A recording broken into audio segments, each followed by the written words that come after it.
Israel मशरिक़ वसता में अपनी बका की जंग लड़ रहा है। इसराइल लबनान में सबकी के बाद गजा से फ़लस्तीनियों की बेदखली चाहता है। इसराइल जनूबी लबनान पर कब्जे और इसको इसराइल में जम करने की तरफ बढ़ रहा है। रूसी वज़ीर ख़ारजा सर्गेई लारोव का मॉस्को में 4वीं मिडल ईस्ट कॉन्फ्रेंस से खिताब। इसराइल और हमास में जंग बंदी के दूसरे मरहले पर अमल दरामद मुश्किल है। मग़रिब ने शाम तस्वीर पर रूस, चीन और ईरान को दूर रखा।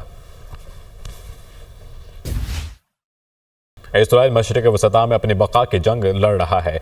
इसराइल लबनान में सबकी के बाद गजा से फ़लस्तीनियों की बेदखली चाहता है। इसराइल जनूबी लबनान पर कब्जे और इसको इसराइल में जम करने की तरफ बढ़ रहा है। रूसी वज़ीर ख़ारजा सर्गेई लारोव का मॉस्को में 4वीं मिडल ईस्ट कॉन्फ्रेंस से खिताब। इसराइल और हमास में जंग बंदी के दूसरे मरहले पर अमल दरामद मुश्किल है। मग़रिब ने शाम तस्वीर पर रूस, चीन और ईरान को दूर रखा। इसराइल मशरिक़ वसता में अपनी बका की जंग लड़ रहा है।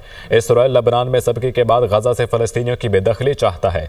इसराइल जनूबी लबनान पर कब्जे और इसको इसराइल में जम करने की तरफ बढ़ रहा है।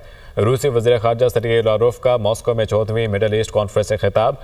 इसराइल और हमास में जंग बंदी के दूसरे मरहले पर अमल दरामद मुश्किल है। मग़रिब ने शाम तस्वीर पर रूस, चीन और ईरान को दूर रखा। इसराइल मशरिक़ वसता में अपनी बका की जंग लड़ रहा है।